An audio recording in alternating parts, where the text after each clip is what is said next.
This Perp back with another video, and I just got done watching episode 8 of Dispatches from Elseworld.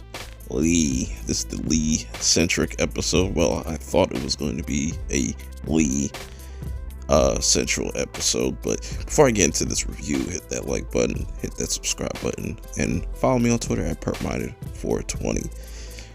We are almost at the finale. There's a bunch of story left, well, at least 2 episodes of story left, and I'm excited, man. I've had a great journey watching this series from start to finish. Everybody has been spectacular.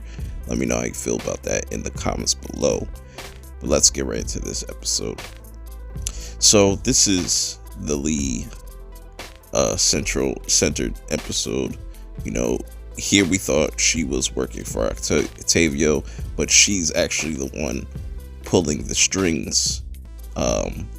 Possibly there might be somebody above her, but you know, she took control of Clara's ideas, and you know, Clara sold everything to her. She feels in regret of doing so. She feels like she's not, you know, the hero in her own story.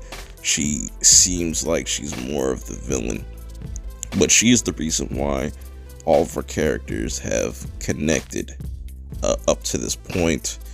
So she's trying to make things right, and the big key word for her is redemption, because she feels like her Clara's death is on her, which leads our gang to, you know, find one final clue to everything about Clara.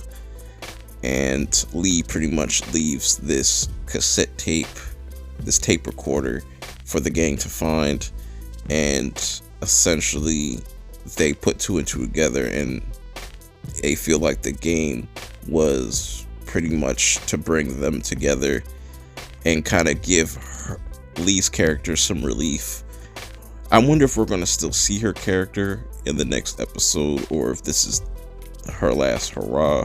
But I really like Lee as a character. I wish we could have gotten more backstory, but it was cool for the first like 10-15 minutes that seeing everything from her perspective. But the gang heads back to the diner, pretty much their headquarters, and I really like this interaction with the waitress. Like, she pretty much has been eavesdropping on their story.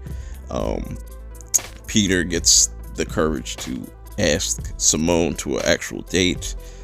They start to go out on a date into this fancy restaurant, and you know, it's interesting about these 2 characters. You know, they're very similar in terms of confidence, and you know, they both lack it.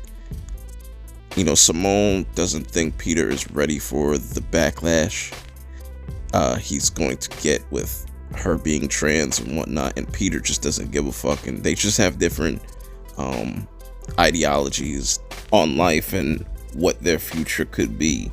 And I like the whole little Gino's steak versus Pat's steak. That's a big thing. I prefer Gino's. That's just a little side note.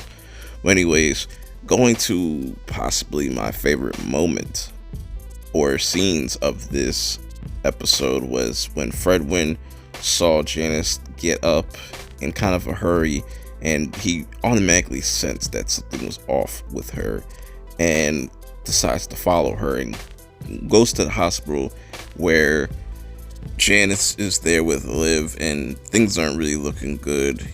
She's going to have to pull the plug on him, and this was really emotional, but also an eye-opener for Janice, and she's finally letting things go, things that she loves go, and moving on.